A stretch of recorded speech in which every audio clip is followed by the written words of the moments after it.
Halo, Assalamualaikum Sobat CP dimanapun Anda berada. Jumpa lagi dengan gue Arya Sena. Pada episode kali ini gue mencoba menceritakan pengalaman gue di sekitaran tahun 95 atau 96 bersama dua orang sahabat gue, yaitu Anang dan Edros. Sebuah pendakian yang awalnya tuh sangat-sangat menyenangkan, tetapi di tengah-tengah pendakian kita sempat mengalami kejadian-kejadian yang cukup menegangkan. Hal ini mungkin bagian dari kewajaran ya, karena memang kita bertiga dulu seneng lah main-main hal-hal yang berbau-bau mistis ya. Oke teman-teman, gak usah lama-lama, kita mulai aja. Seperti biasa ya kawan-kawan ya, awal-awalnya tuh gue agak samar lah ya. Ya mungkin sih kalau misalnya kita inget-inget gitu, walaupun kayaknya nggak 100% benar. Bisa jadi kita mulai-mulai omongannya tuh biasanya di sekolah. Kalau nggak di sekolah ya di rumah gua ataupun di rumah Anang. Ya karena cuman lokasi itu aja lah, tempat-tempat itu aja lah yang biasanya menjadi titik awal pembicaraan kita. Intinya tuh ya entah berangkat dari rumah gua atau rumah Anang, pokoknya setelah semua prepare itu ready, kita mulai bergerak tuh ya menggunakan kereta listrik dari entah dari UP entah dari Depok ya, pokoknya kita naik KRL. Dan kebiasaan kita di KRL itu kita sukanya naik di atas atap tuh temen-temen. Kadang-kadang gue tuh nggak habis pikir ya, sekarang nih gue naik kereta di pintu aja waktu zaman belum rapi ya sekarang, itu mikir-mikir ya ngeri banget. Nah dulu udah bawa gembolan segede-gede gaban masih aja naik ke atap kereta. Di atap kereta juga tuh resikonya banyak ya, selain tersengat listrik, jatuh, juga kadang-kadang ketemu sama orang-orang tukang betak. Jadi ya banyak banget resiko kita dulu ya. Di balik itu semua taruhannya emang nyawa. Itu seru ya, keseruan kita dulu teman-teman ya. Saat-saat itu gue masih kelas 3 SMA, jadi masih sedikit lah otaknya. Intinya tuh kalau nggak salah ya kita naik di atap biasanya itu kalau nggak sampai Citayam sampai Bojong, nanti barulah lah lewat stasiun-stasiun itu kita baru masuk ke dalam, terus kita cari lapak karena memang kondisi di dalam gerbong tuh udah agak kosong. Nanti ketika kita sampai stasiun Bogor, ya biasa kita tuh selap-selip. Dan ini pun resikonya besar ya. Kalau di stasiun Bogor tuh dulu ya, teman-teman ya. Kalau kita ketangkep, itu kita bisa grepes alias botak yang dicukurnya asal-asalan lah. Itu yang paling ringan. Yang paling nggak enaknya tuh kita ngepel WC. WC umum. Yang segala macam bau ada di situ. Ya, bau pete, bau jengkol. Halah, segala macam lah. Pokoknya mantep. Tapi itulah kita ya teman-teman ya. Di saat remaja dulu memang senang banget dengan hal-hal yang berbau tantangan. Walaupun sedikit konyol, bahkan bisa dikatakan konyol banget. Kalau udah lolos dari stasiun Bogor tuh, wah udah seneng tuh. Alhamdulillah, untung-untungan lagi. Terus dari stasiun Bogor tuh teman-teman biasanya kita jalan kaki. Ya kita ke Taman Topi, dari Taman Topi nanti kita nyebrang jalan ke depan Polres tuh. Terus ngikutin trotoar ya, depan gereja, ntar kita belok ke kanan. Nah sesudah gereja yang satu lagi, sesudah SMA 1 tuh kita biasanya nyebrang ngikutin pagar kebun raya. Ya udah kita seneng-seneng lah ya, namanya masih gimana ya, dunia mimpi dulu ya, anak sekolah yang dipikirin apa sih, belajar sekenanya, nongkrong-nongkrong, kumpul-kumpul, belum ada beban hidup sama sekali. Jadi kita tuh masih apa ya, masih nggak kayak sekarang lah ya, dikit-dikit mikir beras, dikit-dikit mikir gula, listrik udah dibayar apa belum gitu. Dulu bener-bener free banget ya, jadi kita belum kayak sekarang lah, masih bisa dikatakan otaknya tuh masih sedikit lah. Jadi nggak ada beban hidup sama sekali selain gimana caranya kita bisa mencari kesenangan ya. Biasanya jalan kaki itu dari stasiun Bogor sampai ke terminal Baranang Siang tuh paling lama 40 menit lah kalau kita istirahat-istirahat. Kalau misalnya kita langsam jalannya paling setengah jam udah sampai. Selain kita menghemat ongkos, waktu itu prinsip kita ini sih, sebenarnya hitung-hitung pemanasan. Karena apa? Lumayan tuh waktunya. Ini ngomong-ngomong pemanasan apa abang bokeh bang? Iya, dua-duanya beda tipis ya. Nanti kalau kita udah sampai terminal Baranang Siang, ya kita akan nunggu bis. Dulu masih ada tuh bus Bogor-Bandung yang lewat Puncak. Nah, kita biasanya menggunakan itu. Kita jarang menggunakan Elep karena uh, Elep ada, cuman kayaknya lebih mahal waktu itu ongkosnya. Sedangkan kalau kita naik bus Bandung itu dihitung kalau anak sekolah itu 500 rupiah. Kalau umum itu 1000. Jauh deket tuh ya. Nah, kalau lagi beruntung, kita sampai ke Baranang Siang, busnya udah ada, tinggal naik. Kalau nggak beruntung ya kita nunggu dulu tuh di Terminal Bogor, sambil rada was-was ya. Bukan was-was sama anak sekolah, karena pada waktu itu di era kita, anak Jakarta sama anak Bogor belum ada ribut-ribut lah ya. Alhamdulillah. Was-wasnya paling pengamen sama ini biasa tukang betak. Tapi seingat gue jarang lah kejadian di betak itu. Apalagi kalau gue lagi sama anak sama Edros. Bah, itu Edros kan mukanya buseng, udah kayak kuli priuk, kuli panggul. Serem bener mukanya. Udah gitu kita bertiga dulu nggak ada takut-takutnya karena si Edros tuh pelatih silat, gue istilahnya pemain silat, Anang juga kan punya apa ya, punya pegangan lah gitu. Jadi kita bisa dikatakan cuek-cuek banget waktu itu. Andai ada apa-apa ribut-ribut, nggak pakai mikir dua kali. Namanya juga bocah ya, otaknya masih didengkul. Kalau nggak salah waktu itu kita nggak nunggu lama, itu bis sudah ada, kita naik ke atas bus, nggak lama bus jalan lah ya. Terus nanti biasanya ngetem lagi di Ciawi. Di Ciawi ini agak lama biasanya tuh karena dia nunggu penumpang lagi. Barulah nanti setelah lewat Ciawi, bis mulai langsam walaupun bergerak lambat. Di Ciawi, Megamendung, apalagi sih Cisarua, Puncak, terus Cibodas. Pada waktu itu kita memutuskan untuk mendaki Pangrango karena bisa dikatakan ya Gunung Gede itu udah terlalu sering ya. Atau ke Kawaratu, ke Gunung Salak tuh udah terlalu sering. Jadi kita coba tempat lain lah ya. Dan kebenaran sih tahun 93 atau 94 gue pernah ke sana sama apa organisasi siswa lah dari sekolah gue, sama senior-senior gue, sama junior gue, juga sama pelatih-pelatih gue. Dan pada kali ini gue bersama Anang dan Edros. Nah Edros waktu itu kalau nggak salah dia belum pernah tuh naik ke Pangrango. Jadilah enak nih ya pendakian komplit. Itu kalau nggak salah kita sampai Cibodas udah ini ya, udah lepas maghrib ya, karena kita berangkat dari Jakarta itu selepas ini pulang sekolah. Jadi memang waktu itu sekitar 6 jaman lah ya waktu tempuh yang kita habiskan untuk mencapai Jalan Raya Cibodas. Nah karena di sini waktu itu udah agak sore dan angkot juga udah jarang, andai pun ada harganya mahal, kita putuskan untuk jalan kaki. Lagi-lagi jalan kaki. Kadang-kadang gue juga apa ya suka ketawa-tawa nih kalau inget-inget zaman sekarang ini. Gila ya dulu ya. Kan lumayan tuh dari Jalan Raya Puncak Cibodas sampai ke Kebun Raya Cibodas atau ke Taman Golf itu, ke lapangan golf. Sampai ke pintu masuk pendaftaran itu lumayan jalan tuh bisa 2 jaman. Udah gitu jalannya nanjak bener ya walaupun dia agak lurus. Kalau gue inget gitu gue suka geli gitu. Tapi pada waktu itu ya kita happy-happy aja sih ya. Kalau soal capek ya nggak tua nggak muda, gue rasa tuh capek-capek aja. Tapi ya lagi-lagi lah pada saat itu kita masih fisik kita tuh masih luar biasa teman-teman. Jadi kita happy-happy aja, tenang-tenang aja, santai-santai aja. Pokoknya perjalanan sesusah apapun kita nikmati. Yang penting ada udut. Entahlah berapa lama ya. Seperti gue bilang tadi mungkin sekitar 2 jam kita jalan kaki, istirahat, jalan, istirahat, sampailah kita ke warung-warung Cibodas tuh yang sekarang jadi terminal ya. Situ kita sempat istirahat, minum, terus kita lanjutkan lagi perjalanan menuju ke pos pendaftaran. Dulu pos pendaftarannya masih di atas ya. Jadi nanti kita ketemu pertigaan jalan yang lurus ke Kebun Raya Cibodas, yang kanan kan lapangan golf tuh.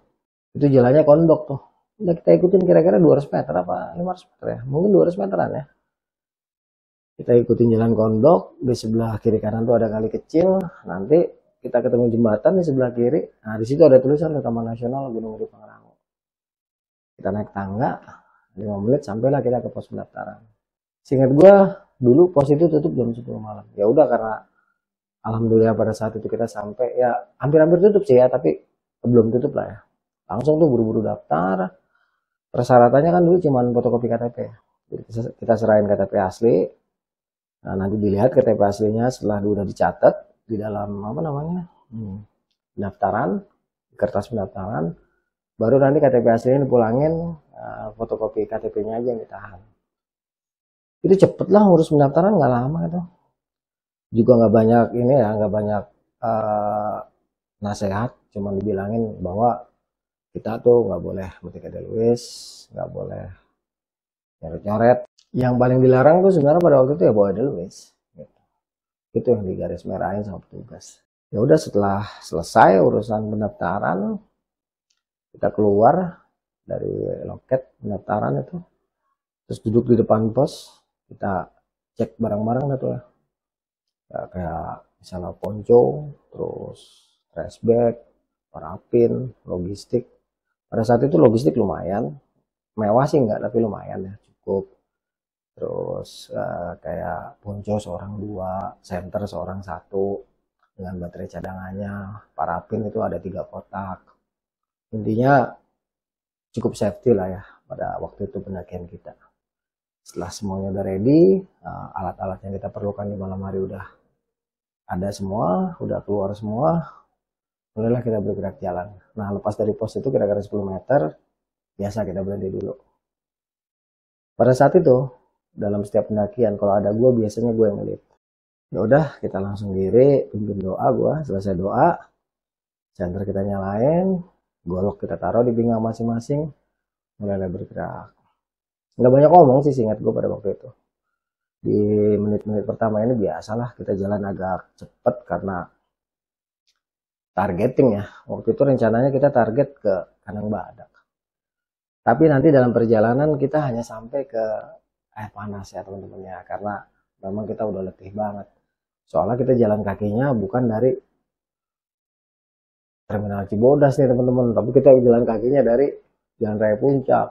Nah, sampai ke Telaga Warna aja ntar biasanya udah gempor, tapi ya lagi-lagi karena kita memang masih usia belasan, fisik juga masih super duper luar biasa, kita biasanya memaksakan diri terus melanjutkan perjalanan sampai kita udah benar-benar nggak kuat lagi jalan tuh. Jalan nanti menjelang sampai Telaga Warna itu biasa tuh jalannya becek ya. Nah, karena memang belum dibatu-batuin. Lepas Telaga Warna mau ke pertigaan air terjun Ciberem itu, wah kita lewat tengah-tengah rawa, malah jalannya becek banget kalau lagi musim hujan tuh.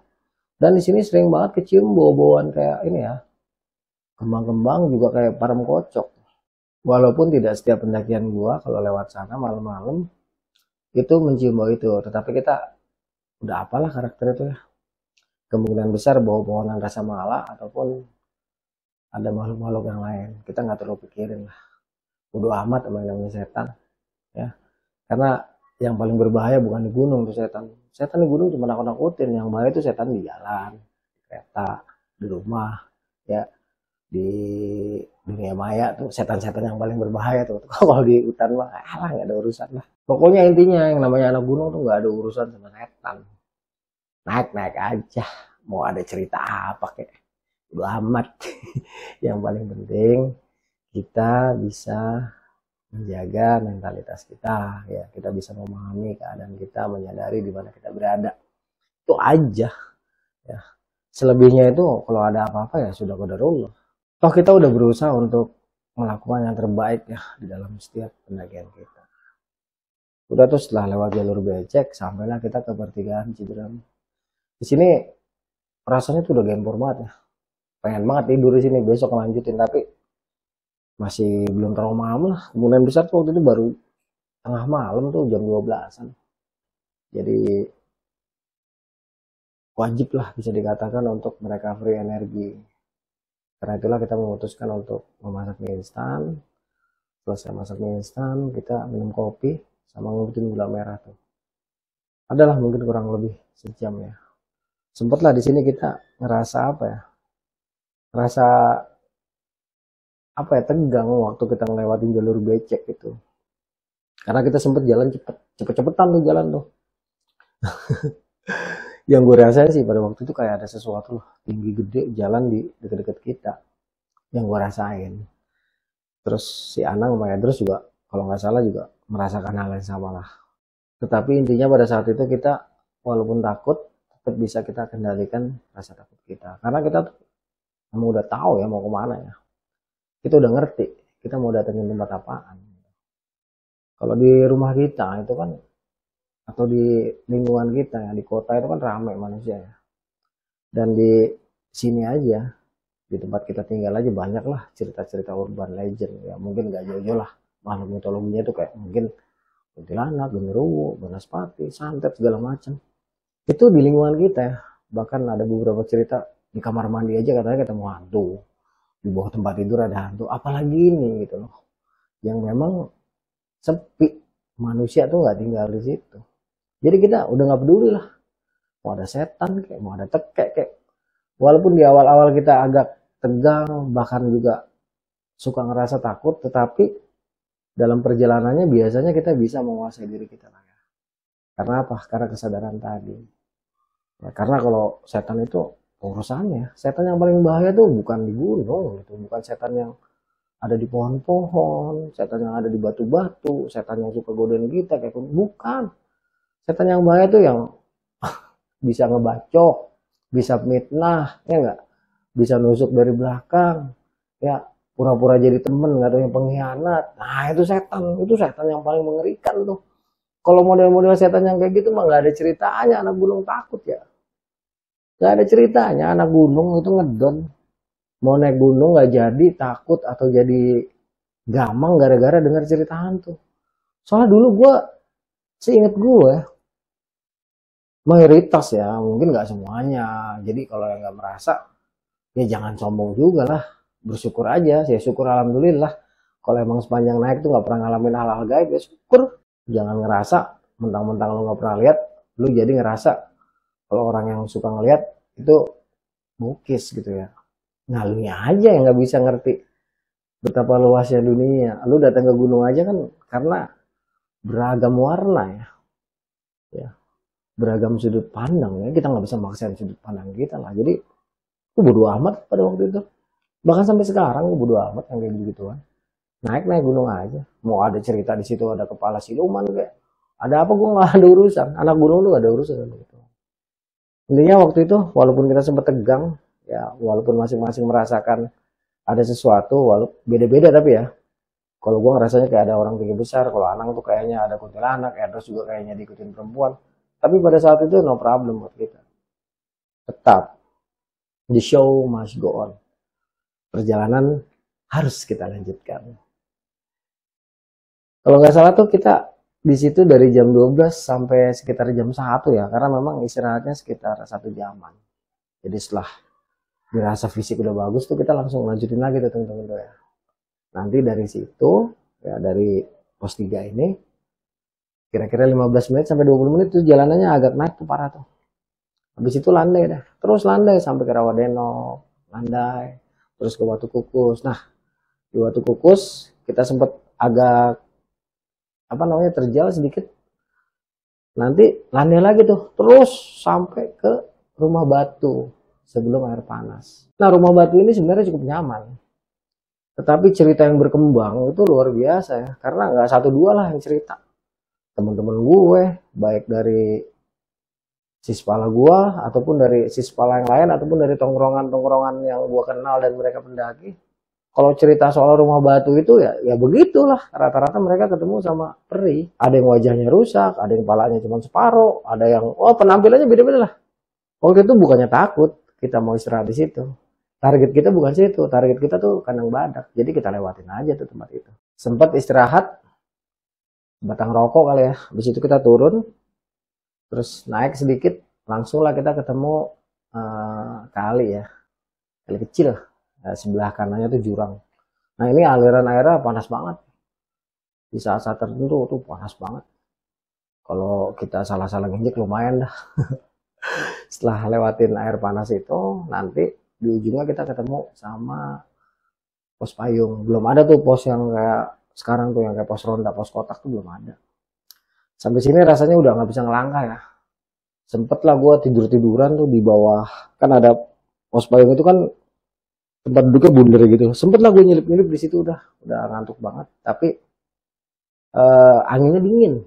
Akhirnya kita putuskan pindah naik lagi ke atasnya. Karena nanti di pinggir jalan di pos air panas, gue rasa pendaki 90-an inget lah ya.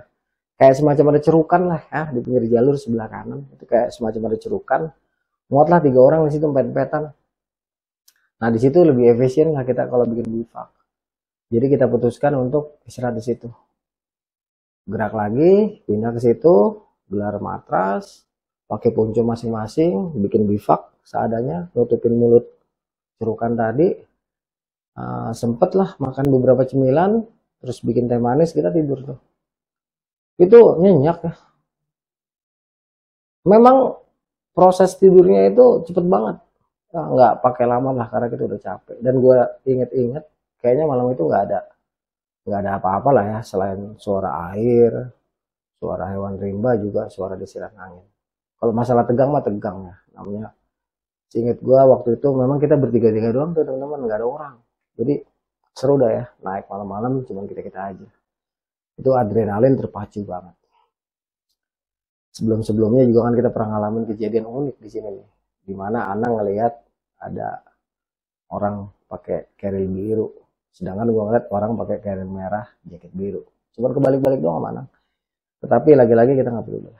Singkat kata datang pagi, mungkin kita bangun sekitar jam 7 atau jam 8. Pada saat itu belum ada pendaki lain, hanya gue bertiga. Nggak kedengeran suara manusia lah, suara manusia cuma kita-kita aja.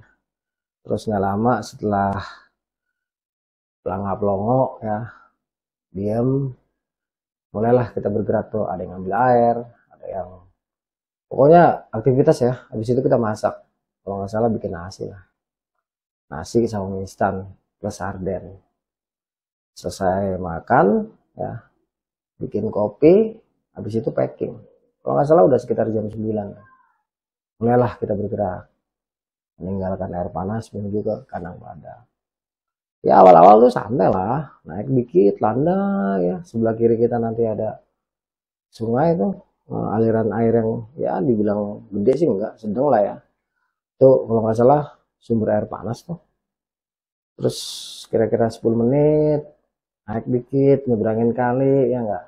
Terus lagi becek jalanannya, becek banget. Naik, ketemu kali lagi. Nah di situ ada tempat agak terbuka tuh, agak terbuka. Terus kira-kira 50 meter atau 100 meter nanti sebelah kiri kita ketemu pos payung. Turun, nah itu jalannya becek tuh, sebelah kanannya kali, di depan kita kayak ada air terjun. Naik, pek parah. Nah dari sini nih sampai ke Kanang Badak jalannya enak banget pakai gigi. Wah pokoknya hancur-hancuran aja jalannya ya. Waduh, pokoknya. Tetapi ya kita nikmatin aja lah, pelan-pelan. Akhirnya kita sampai ke jalur yang ada wadah hitamnya, wadah hitam hancur tuh. Nah kalau sekarang kan udah nggak terlalu kelihatan karena udah ditutupin sama apa namanya makadam ya. Kalau dulu enggak. Jadi kita kalau udah lihat wadah hitam itu tuh teman-teman, seneng banget. Tandanya apa? Kanang Badak tuh udah depan mata. Karena habis itu kita masih naik ya, belok kanan, landai terus datar.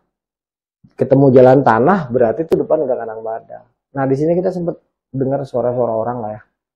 Ya di atas 10 orang lah kemungkinan besar pada saat itu. Ya girang lah kita ya dengar suara orang, buru-buru jalan. Benar, ternyata di Kanang Badak itu ada sekitar 3 atau 4 tenda. Ya udah, kita langsung samperin. Dulu kan Kanang Badak masih kecil ya. Lokasi base campnya itu hanya di sekitaran itu aliran air, mata airnya itu sama dekat rumah kayu. Cuma sekitaran situ aja. Kita buru-buru ke situ.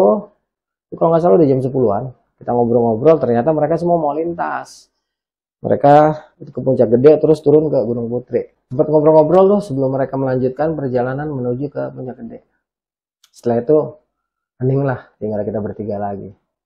Karena kita juga mau berwaktu dan sebelumnya kita juga udah makan.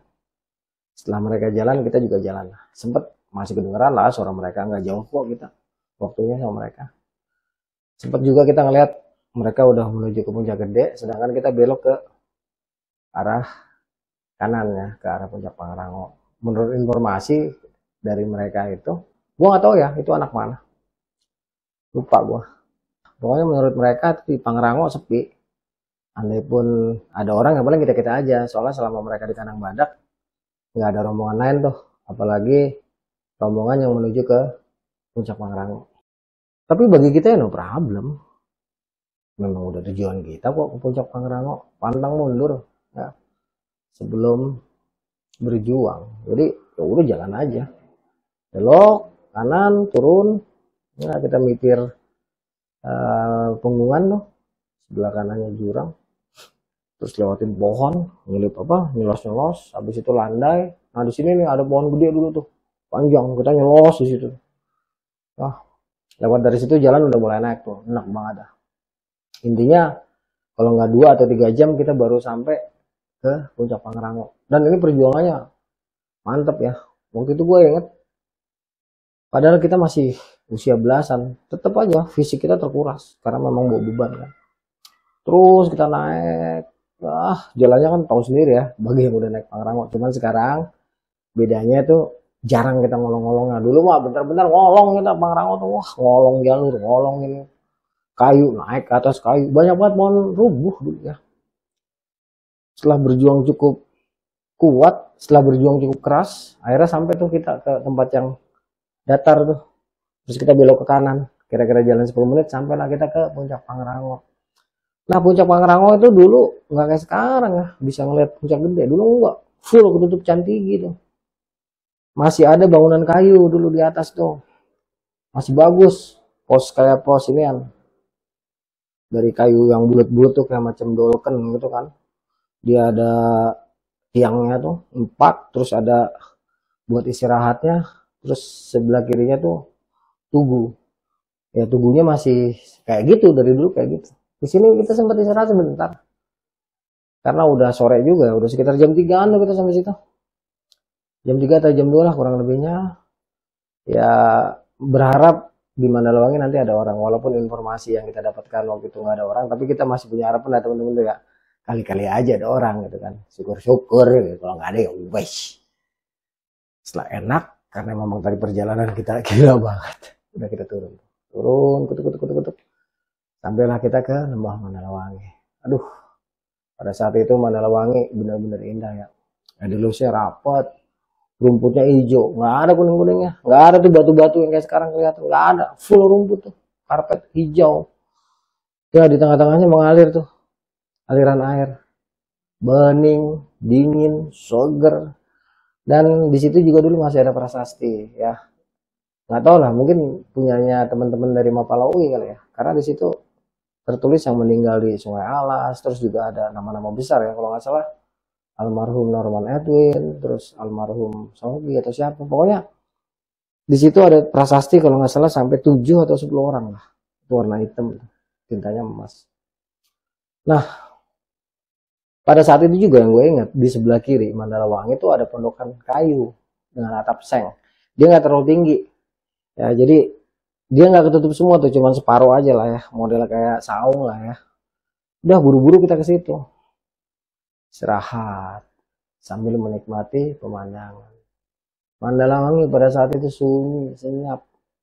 Jangan ditanya masalah mistisnya ya. Hawanya tuh emang beda kalau kita bertiga-tiga doang.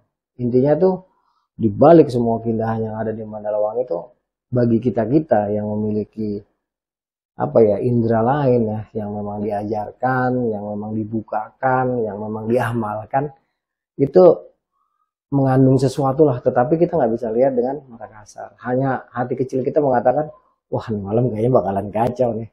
Satu udah pasti dingin, kedua ya nggak tahu lah, kita hadepin aja, pantang mundur sebelum malam berlalu. Cia. Karena kita sadar dan paham situasi kita, buru-buru lah kita bikin bivak A di atas pondokan kayu tersebut. Ya kita biasa tuh bikin pakai ponco A. Di sini keuntungan kita adalah kita di atas kayu ya. Jadi kita nggak terlalu dingin lah, bisa dikatakan nanti hawa dari tanah itu. Setelah ponconya jadi, bagian yang nanti kita tidak jadikan areal keluar masuk itu atau jadikan pintu, kita tutup sama ponco lagi. Terus bawah kita gelar matras, kita tatalah barang-barang kita. Selesai, udah rapi semua, kita duduk-duduk tuh di depan. Pondokan Seng. Itu nggak tahu lah ngapain aja. Kalau nggak salah sambil nunggu waktu itu kita masak-masak, bikin kopi, ngobrol-ngobrol. Terus adalah satu hal yang kita ingat pada saat itu. Hal yang menakutkan itu bukan hantu, tapi hawa dingin yang akan datang menjelang pagi nanti. Ketika kita ingat itu, udahlah tuh, kita langsung buru-buru. Dulu cari kayu, kira-kira kayak gitu ya. Udah kita kumpulin kayu tuh sebanyak-banyaknya yang ada di sekitaran Mandalawangi, mumpung masih terang. Karena kalau malam nanti, satu selain dingin, kedua kan juga hawanya beda ya. Sekarang aja udah anyes banget. Anyesnya tuh bukan anyes dingin, anyes kayak banyak sesuatu tapi kita nggak tahu apa ya. Intinya tuh, udahlah daripada malam nanti kita harus gerabak-gerubuk kemana-mana, mendingan sekarang kita kumpulin. Udah tuh, kita bergerak. Karena siang tuh masing-masing lah, Anang kemana, Ebros kemana, gua kemana, itu kita cari-cariin kayu tuh. Nanti dapet, taruh di deket pondokan kayu. Adalah kira-kira sejam, kumpul lumayan banyak tuh. Ya, karena dirasa udah cukup, mulailah kita bakar-bakaran sambil nunggu malam. Karena memang kebiasaan kita dulu, hobi kita dulu, walaupun kita bikin bivak, tetap aja nanti tidurnya di depan api unggun. Sambil bikin penghalang-penghalang angin dari yang kita bisa. Ya itulah hobi kita dulu ya. Jadi ya seru-serunya ya. Singkat kata, datanglah maghrib ya. Saat itu gue rasa memang tegang sih gue bertiga. Tetapi ya kita berusaha untuk mengentaskan lah semua perasaan tegang kita dengan ngobrol-ngobrol sambil menikmati api unggun. Kalau masalah kelebatan ya, gue sama Anang sama Edros yang rasa emang banyak kelebatan, banyak ini, banyak itu. Berasa, cuman lagi-lagi kita nggak anggap lah ya. Karena kita udah sadar, udah tahu, udah siap. Intinya masing-masing dari kita tuh udah siap golok yang ada di samping kita. Itu kurang lebih sampai sekitar jam 8 lah ya. Kita di depan api unggun. Nah kesalahan kita pada waktu itu api unggunnya nggak kecil-kecil. Kita bikinnya nyalanya gede tuh biar hangatnya terasa. Karena memang Mandalawangi kan hawanya beda ya. Jadilah tuh kayu bakar cepet habis. Ah, sempet kelimpungan juga. Duh, ntar malam gimana nih, kayu nggak ada. Mana mau jalan, hawanya nggak enak banget ya. Di tengah-tengah Mandalawangi tuh kayaknya rame banget. Kayaknya ya. Kayak ada sesuatu tapi nggak tahu apa gitu. Walaupun di hati kecil kita pasti makhluk-makhluk sinilah ya. Cuman ya kita, dibiarin aja. Sempet ini lah, waktu itu gua sama anak-anak tuh tarik ulur lah ya. Nyari enggak. Sampai akhirnya, kalau nggak salah sih kita ngobrol-ngobrol, hawa dingin itu jauh lebih menakutkan daripada kita ketemu setan. Ya udah tuh, kita putuskan untuk beres-beres lah ya. Kita rapiin dulu api unggun kita bikinin margin safe-nya biar aman kalau kita tinggalin, nggak nyamber kemana-mana, terus kita ambil golok masing-masing. Nah sebelum jalan ini, gue tiba-tiba gitu, sudut mata gue yang kiri atau yang kanan, itu gue ngeliat kayak ada sosok bayangan lah melintas di tengah-tengah alun-alun Mandalawangi itu. Sempet agak deg gue, cuman ya udahlah, anak-anak juga udah pada ini kan, langkahnya udah pada pasti. Oh jangan cari-cari lah. Tadi kalau nggak salah tuh di puncak Pangrango tuh sebelumnya tuh banyak banget kayaknya, lumayan gede-gede lagi. Itu lumayan lah. Ya udah. Akhirnya kita bulatkan tekad atau ya. Walaupun merinding-merinding, yang penting udah megang golok. Jalan dah tuh. Terus depan, Alang tengah, gue belakang. Jalan kita. Beriringan tuh. Ketika sampai tengah-tengah Mandalawangi, sebelum kita belok ke kanan, lagi-lagi di sebelah kiri gue ngeliat ya itu kayak ada bayangan perempuan, cuman belum jelas lah ya. Hanya hati kecil gue tuh bilang kayak ada sesuatu, kayak bentuknya kayak perempuan gitu kan. Tapi ya udahlah, gue cuekin aja. Jalan kita ke arah puncak, kurang lebih 5 menit sampailah kita ke puncak Pangrango. Di sini kita ke kanan sedikit yang ke arah jalur Cibodas, bener ternyata banyak banget tuh kayu-kayu yang agak gede-gede kering. Udah kita kumpul-kumpulin dulu tuh. Kita ambil-ambilin, kita bacok-bacokin ya, kita belah-belahin, taruhlah di dekat tubuh tuh. Kita kumpulin. Setelah udah seikat-sikat lah ya, segerembolan gede gini, udah kita mulai bergerak turun. Anang tuh duluan tuh kalau nggak salah. Anang, Edros gue terakhir. Biasa, gue bontot. Di tengah-tengah antara puncak Mandalawangi, tiba-tiba si Anang jatuh tuh. Kayaknya dia masuk ini deh, masuk lubang gitu kan, jatuh gede abruk. Gue sama Edros sempet kaget tuh. Oh kenapa lo? Aduh, senterin dong, senterin. Ya kira-kira kayak gitu ya teman-teman ya. Si anak, senterin. Kita sempet ketawa tuh kan. Dia lagi kebalik begini, biasa. Kalau temen jatuh itu, kalau nggak kita Tawain tuh nggak seru ya. Di saat lagi ketawa kayak gitu tiba-tiba ya di sebelah kanannya Anang, pas gue center itu gue ya ampun. Ini kayaknya si Anang sama si Edros ini bener-bener gak lihat ini. Tapi gue langsung kaget tuh, gue langsung diem sambil nyenter. Si Edros masih ketawa-tawa, si Anang masih marah-marah. Itu di sampingnya Anang ya temen-temen ya. Ini menurut mata gue ya. Jadi bagaimana penglihatan gue pada saat itu. Kalau untuk penglihatan biasa gue nggak tahu deh. Ini bener-bener dalam penglihatan gue ya. Sesuatu yang nggak gue inginkan lah sebenarnya. Itu gue kaget banget karena di sampingnya si Anang itu kayak seperti ada sosok tubuh gitu. Awalnya gue nggak jelas gitu, agak samar gitu. Cuman hati gue udah deg-degan aja. Gue inget tuh Edros masih ketawa-tawa waktu itu. Anang juga masih marah-marah. Cuman gue tuh diem, gue merhatiin tuh apaan ya, kayak ada badan gitu kan, ada kaki, ada tangan, terus ada tubuh gitu. Setelah gue center, gue arahin ke Anang, si Anang tuh masih repa-repa senternya tuh. Edros juga masih cengar-cengir aja kan. Itu pelan tapi pasti. Ya, entah pada waktu itu gue udah masuk ke dalam dimensi alam mereka ya, dalam artian dari sudut pandang. Pelan tapi pasti tuh jelas lah, mulai dari kaki sampai kepala tuh bentuk tubuh manusia. Dan saat itu kelihatannya kaku ya. Gua di antara hiruk pikuknya Edros ketawa sama marah-marahnya Anang yang repa-repa cara center, pelan-pelan tergambar jelas tuh. Itu full tubuh ya, tubuh wanita. Dan dia itu tanpa sehelai benang pun yang ada di tubuhnya. Posisi dia itu agak miring ya, telungkup. Sisi tangannya kayak gini lah modelnya gitu ya. Pokoknya beginilah, agak telungkup gitu. Kaget gua. Sementara posisi Anang tuh persis di situ. Ya, tangannya dia kadang nyentuh. Ketika tangannya si Anang nyentuh itu tembus sebenarnya, tembus. Terus kan kalau nggak salah tumpukan kayunya si Anang juga ada di sekitaran situ. Ketika si Anang ambil tumpukan kayunya, ngeberesin, itu persis di atas sosok yang menyerupai gadis telanjang tadi. Gue sampai tahan napas terus gue tuh. Sampai si Edros nepok-nepok gue, kenapa sih lu? Kenapa sih lu? Nah, nggak lama si Anang senternya ketemu tuh. Ya udah si Anang tuh langsung diri. Pada saat itu gue masih kayak orang bingung ya teman-teman ya. Gue serba salah tuh. Rasanya jantung gue tuh nggak karuan banget ya. Anang sama Edros kayaknya bener-bener tidak melihat apa yang gue lihat pada saat itu. Ketika si Anang udah diri, kayu yang tadi berantakan udah diberesin, sosok itu tiba-tiba udah nggak kelihatan tuh. Baru berapa langkah tiba-tiba Edros langsung dorong gue. Buruan kata dia gitu kan. Kalau nggak salah dia sekarang di belakang. Gue nengok ke belakang. Kenapa lu? Udah buruan kata dia. Terus si Anang juga nengok. Kenapa terus? Udah buruan gitu kan. Si Edros maksa kita buat jalan buruan. Itu sampai tengah-tengah Mandalawangi kita langsung ke kiri kan. Buru-buru ke arah Pondokan Kayu. Begitu sampai Pondokan Kayu kita diem-dieman tuh. Sempet kita mau ngomong lah ya apa yang kita lihat, tapi kayaknya masih ragu-ragu semua.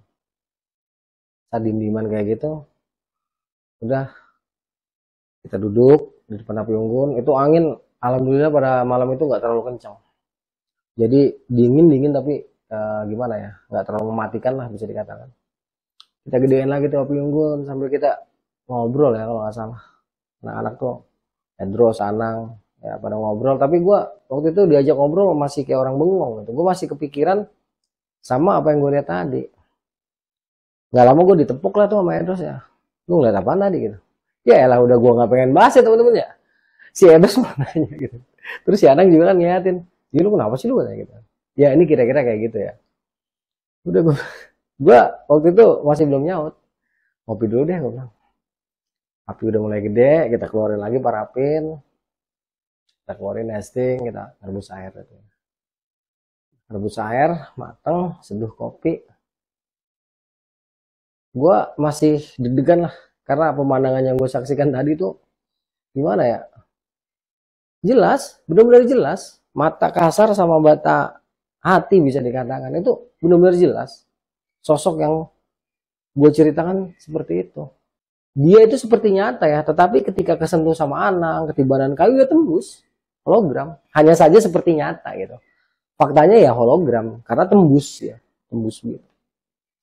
Lagi bengong-bengong kayak gitu, nggak lama si Edros negor gua karena tiba-tiba si Anang bengong tuh sambil memperhatikan tajam ke arah Mandalwangi.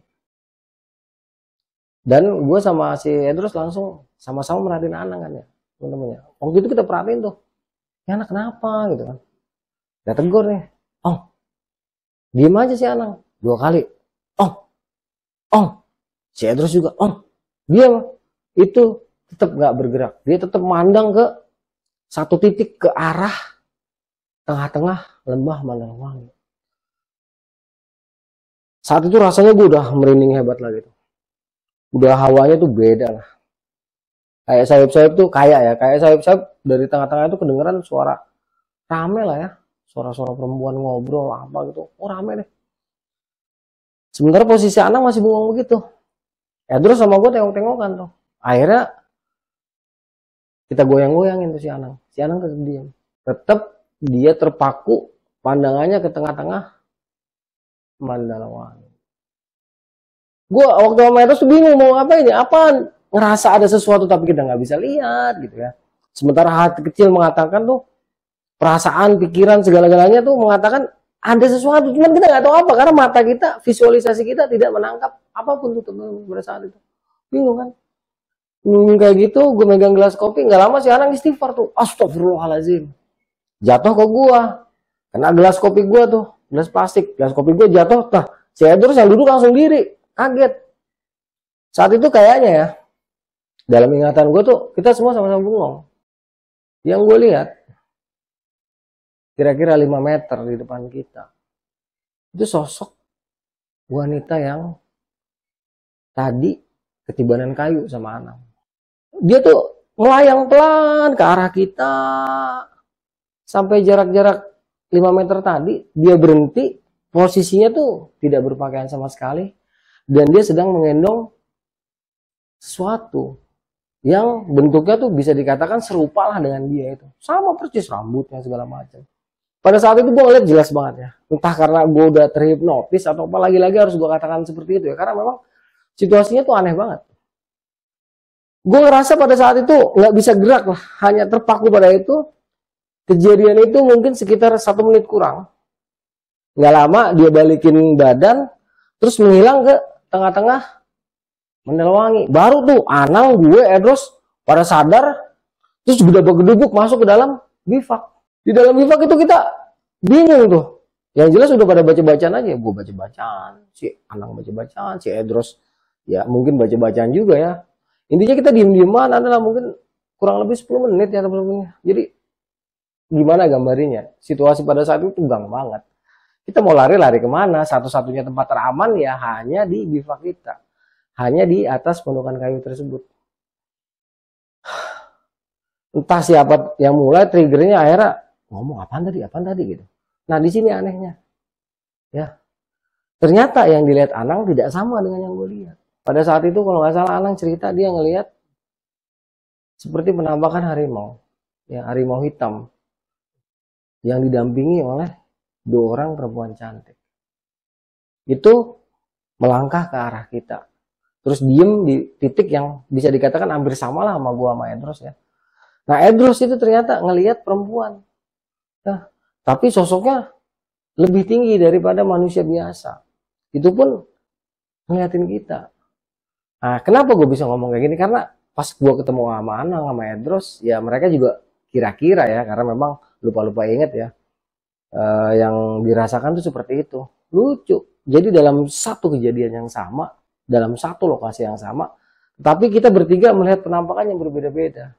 Ya, pada malam itu sih kita cuma bilang apaan tuh gitu ya. Kita nggak sebutin ya, cuman ya gimana ya, intinya semua berpikir pada saat itu kita melihat sesuatu yang sama. Akhirnya air panas yang udah jadi, ada gelas kopi yang belum diseduh, dan api unggun yang cukup besar itu kita tinggal. Karena apa? Kita udah nggak berani keluar tuh. Rasanya malam itu gimana ya? Aduh, Ngeri banget beneran. Sulit banget gambarin situasi ini gitu. Pokoknya udahlah kita walaupun dingin-dingin diem aja di dalam bivak. Ya berusaha untuk tiduran tapi rasanya sulit. Dan malam itu rasanya menggigit banget dingin tuh. Setelah habis kejadian itu dingin. Kita sambil bertarung dengan rasa dingin, bertarung dengan rasa takut, ya, bertarung dengan situasi dan kondisi kita pada saat itu. Akhirnya, karena udah nggak tahan banget dinginnya, kita memutuskan tuh bertiga untuk keluar lagi. Udahlah bodo amat lah. Habis gimana lagi orang posisi kita udah ada di situ. Takut juga, percuma. Lari, kabur, berantakan jauh lebih berbahaya lagi. Ya udah kita putuskan untuk kompak lah bertiga. Apapun yang terjadi kita hadapi sama-sama. Ya. Mantapkan hati, pegang golok masing-masing. Yang pertama kali keluar gua keluar bivak, terus Edros atau Anang, ya kita udah lengkap lah, udah pakai kaos kaki, udah pakai kupluk, udah pakai jaket, sarung tangan. Kita sama-sama ke luar bivak. Nah, alas yang kita pakai buat tidur, karena untuk mengurangi terpaan angin itu kita diriin tuh, ya kayak model setengah A gini lah. Kalau nggak salah tuh pas di arah datangnya angin lah, kita diriin tuh satu di sebelah kiri atau sebelah kanan. Pokoknya intinya kita buat begini lah. Jadi belakang itu kan kita ketutupan ini, ketutupan pondokan kayu ya. Angin dari situ bisa kehalang lah sama pondokan kayu gitu.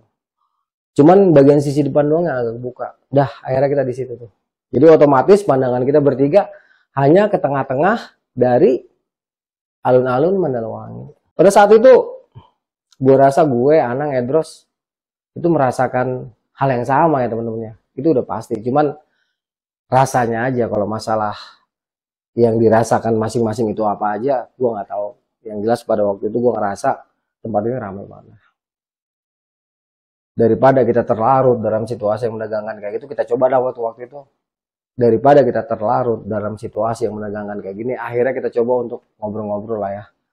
Untuk apa istilahnya mengalihkan konsentrasi kita kepada hal-hal yang cukup menekan keberanian kita pada saat itu. Ngobrol-ngobrol santai. Ya kelebat-kelebat di tengah-tengah tuh. Entah apa yang kelebat-kelebat ya. Intinya setiap ada kelebat-kelebat itu pasti kita bertiga-tiga tuh ngomong apaan tuh. Ya, kalau nggak salah satu di antara kita ngomong apaan tuh. Cuman ya udah, mau gimana lagi. Daripada kita kedinginan di dalam, ya karena yang menakutkan itu setelah dipikir-pikir bukan mereka, tapi hawa dingin yang akan datang menghampiri kita. Dan untungnya malam itu kita dapat kayu cukup banyak. Bisa dikatakan cukuplah untuk sampai pagi. Banyak banget kita dapat kayu pada waktu itu. Entahlah apa yang kita obrolin, kita santai sambil ngopi. Ya sekali kita ngelihat ke satu lokasi yang kita curigain, golok itu nggak lepas dari genggamannya. Lagi tegang-tegang kayak gitu ya, di antara ketegangan kayak gitu tiba-tiba di belakang tuh kayak di belakang pondokan kayu itu kayak kedengeran suara langkah lah ya. Kayak gitu, kresek. Kresek. Itu bulu kuduk gue tuh langsung berdiri, pala gue langsung bagol segede gaban tuh. Gak lama si Edros sama si Anang juga denger kan, apaan tuh? Senter gitu. Kita senter tuh. Bertiga-tiga, nggak sendirian. Sendirian nggak belum tentu berani ya. Rasa takut itu fitrah, tetapi lagi-lagi rasa takut itu harus bisa kita kendalikan, ya. Harus bisa kita kuasai. Janganlah kita yang dikuasai oleh rasa takut. Bertiga-tiga kita berdiri, kita senter, nggak ada apa-apa. Ya udah balik lagi. Cuman bertanya-tanya apanya, sambil megang golok tuh makin kenceng lah. Udah mulai lah tuh gue persiapan tuh golok gue kasih garam udah disiapin buat dibakar di depan api unggun tuh. Nggak lama kan di pondokan kayu itu kita taruh lampu badai ya. Nah itu kayak ngelintas bayangan dah tuh dari remang-remang lampu badai yang kita taruh di atas pondokan kayu itu. Jadi kayak ada yang melintas susah. Kita awalnya diem-dieman karena penasaran, akhirnya tiga-tiganya nengok ya aman gitu kan. Kita langsung nengok tuh temen-temen. Begitu kita lihat ternyata sosok yang gue lihat pada saat Anang jatuh waktu kita cari kayu tadi ada di situ. Posisinya sama dengan apa yang gue lihat, yaitu sedang menggendong sesosok tubuh yang sama percis dengan dia. Ini pun kejadiannya sepersekian detik tapi rasanya berjam-jam ya. Karena apa? Sosok ini itu nangis terseduh-seduh sambil menggendong jasad tersebut. Dan sosok itu betul-betul seperti asap. Seperti hologram ya, bayang-bayang. Itu sepersekian detik lah ya, dia nangis-nangis kayak gitu, terus gak lama hilang. Nah, lagi-lagi gua, Anang, Edros selama makhluk itu menampakkan diri itu kayak orang kesirep. Begitu dia hilang baru kita kaget. Itu sempat berantakan lagi, sempat masuk ke dalam bivak, adalah di bivak kita apa ya, bisa dikatakan tuh panik lah ya. Nggak tahu berapa lama akhirnya kita bisa kendalikan rasa takut kita, rasa panik kita. Terus gimana gue agak lupa. Udahlah, tanggung. Di dalam kayak di luar kayak sama aja ya. Di dalam malah lebih parah. Udahlah, suasananya horor, tambah dingin. Belum yang di luar deh ya. Kita nggak terlalu dingin karena apa? Di depan kita ada api dan pinggir-pinggiran kita kan udah kita lindungin sama bivak setengah A gitu ya. Jadi angin nggak terlalu. Karena di depan kita di tengah-tengah persis itu ada api unggun yang memberikan rasa hangat sama kita. Ya udah, nekat waktu itu kita udahlah, kita kasih daun-daunan yang banyak tuh di depan, ya, di tempat tidur kita. Kita tidur beriringan tuh, bisa dikatakan adep-adepan lah. Nih Anang, nih Edros, nih gua gitu, deket-deketan dah. Ya, semuanya posisi itu udah menggunakan apa namanya ponconya masing-masing. Udahlah, kita tidur di sini aja. Pada saat itu gua nggak tahu ya, apakah penglihatan kita itu sama. Waktu itu gue belum tahu. Yang jelas kita sama-sama melihat sesuatu, tetapi kita belum tahu. Ya, tapi pada malam itu kita nggak buka-bukaan lah. Kita hanya berusaha bagaimana kita bisa melewati malam yang menegangkan ini, plus rasa dingin yang luar biasa dengan selamat, tidak kurang satu apapun. Intinya cerita gampang, tapi pada waktu ngalamin, buset rasanya ya. Aduh, nggak kebayang tuh teman-teman. Dibilang tegang, takut, deg-degan, intinya tuh pokoknya tuh kita terintimidasi habis-habisannya. Tetapi lagi-lagi walaupun situasinya seperti itu, kita tetap bersatu, mental kita tidak hancur.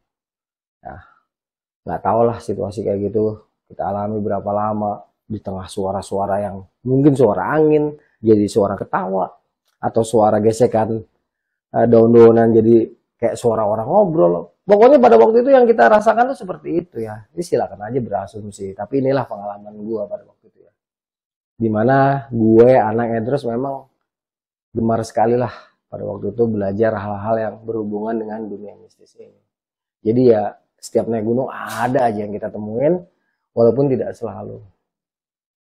Gue kurang tahu berapa lama akhirnya tidur atau nyenyak sampai kira-kira jam berapa ya bangun itu. Entah si Edros tidur, entah si Anang tidur apa enggak. Pokoknya gue sempet tidur. Walaupun bangun-bangun, tapi kalau gue ngeliat Anang kayaknya tidur gitu kan. Kalau gue ngeliat Edros kayaknya tidur. Intinya pada malam itu gue ngerasa seperti itu. Sawang sinawang ya. Wah enak banget si Nawang bisa tidur. Wah enak banget si Edros bisa tidur. Nggak taunya pas kita bangun tuh menjelang sekitar jam 5 kali ya. Karena matahari udah mulai apa tuh merah-merah dari ufuk timur. Dan rasa dinginnya tuh gila banget. Karena api udah mulai kecil. Ya udah, ketika bangun gue langsung menggigil ya, gue langsung tambahin tuh kayu. Nggak lama apinya nyala gede lagi. Anak sama Edos bangun ya, sama-sama duduk. Wah, kita menggigil kedinginan tuh. Kita depan api aja tuh, nggak ngapa-ngapain tuh. Mungkin ada sekitar setengah jam setelah merasa tubuh agak hangat, barulah kita masak. Kalau nggak salah waktu itu kita bikin teh manis. Makanin gula merah, terus ngobrol-ngobrol sampai sekitar jam 6:30 kali ya kurang lebihnya. Terus barulah karena udah terang kita ngobrol. Ya, kita membahas hal-hal yang kita alami semalam. Kebukalah di situ. Waktu pertama kali si Anang jatuh, ternyata yang gue lihat ini Edros sama Anang nggak lihat. Terus pas si Edros kaget itu, ya kenapa gue disuruh buru-buru? Dia cuma merasa kayaknya di depan kita tuh ada perempuan. Dia cuma ngerasa kayak gitu doang, tapi energinya kata si Edros tuh jelas banget ya teman-teman. Pokoknya kenceng lah kata Edros. Pada waktu itu kita ngobrol-ngobrol, pokoknya masalah itu aja tuh. Kita, wah kayaknya nggak kelar-kelar tuh ngomongin. Sampai satu titik ada sebuah persamaan yang gue juga cukup aneh ya. Ya, dalam artian begini. Anang gue Edros ngerasa gitu ya. Entah mimpi, entah dalam perasaan, ya entah dalam apalah, intinya tuh kita ada di dimensi yang seperti apa kurang paham. Cerita kita tuh hampir sama, bahwa Edros, Anang sama gue tuh seperti menyaksikan atau seperti memimpikan ya mungkin di era-era tahun 1900-an awal ya, atau era-era zaman kolonial, itu ada seorang gadis Tionghoa kalau nggak salah ya, karena memang wajahnya tuh mirip-mirip gadis Tionghoa ya. Itu lagi main di kaki gunung, ya deket-deket kebun teh itulah modelnya. Terus tiba-tiba dia kayak kesurupan dan naik ke hutan itu. Nggak ada jalurnya, tapi dia bisa naik tuh. Sampai ke satu titik dia mulai meretelin pakaiannya. Ya satu persatu dilepas. Ketika sampai di lembah Mandalawangi dia nari-nari, ya seperti tari apalah nggak paham. Terus jatuh dan meninggal. Intinya kita bertiga tuh kayak gitu cerita teman-teman ya, walaupun nggak sama percis, ya kurang lebih kayak gitu lah. Karena ini situasi cukup menegangkan, kita putuskan ya udahlah habis makan kita packing terus buru-buru kabur deh ya. Jangan sampai kemalaman lagi karena peristiwa semalam tuh udah bener-bener menguras nyali dan energi kita. Ya. Nah, kita masak, makan, packing, setelah semuanya udah rapih, sebelum kita ke puncak Pangrango, kita coba membuktikan lah, lu kira-kira di daerah mana sih? Itu cewek pas terakhir pas mau lewatnya, yuk kali-kali sama gitu kan. Ternyata pas kita sama-sama menuju ke tempat yang masing-masing kita rasakan itu tempatnya sama. Entah kebetulan, entah apa, akhirnya kita, wah bener apa enggak ya? Udah nggak usah dipikirin. Kita buru-buru tuh balik ke puncak Pangrango, belok ke kanan, turun setengah lari kira-kira sejam sampai kita di Kandang Badak. Kalau nggak salah di Kandang Badak tuh ada satu rombongan atau dua rombongan. Kita nggak sempat ngobrol, cuma ngambil air, ya. Kita campur sama nutrisari dan extra jus, kita babat lagi tuh. Terus Kandang Badak, ketemu Kandang Batu, ya, ketemu air panas, terus ketemu Rawadeno, ketemu Watu Kukus, ketemu pertigaan Ciberem, ketemu apa namanya Telaga Warna, pemantauan burung, sampai akhirnya kita ke pos Cibodas. Nah di pos Cibodas itu kita biasa tuh diperiksa tuh tas kita tuh diacak-acak. Kenapa? Edelweiss. Kalau ada Edelweiss habis kita. Sampah kita taruh, kita aman nggak ada Edelweiss, kita buru-buru turun. Seingat gue kita nggak ngebahas apa-apa sih. Ya, cuman bingung aja lah dengan apa yang kita rasakan karena dikatakan nyata ya memang ini alam yang tidak nyata, dibilang tidak nyata tapi kok kita merasakan hal-hal seperti itu, bahkan terlihat seperti nyata. Intinya tuh udahlah, kita jalan sampai ke terminal Cibodas, bukan terminal dulu, belum ada terminalnya. Ke tempat angkot pada ngetem, turun ke bawah, ya sampai di jalan raya puncak Cibodas itu kita nunggu bus yang ke arah Bogor.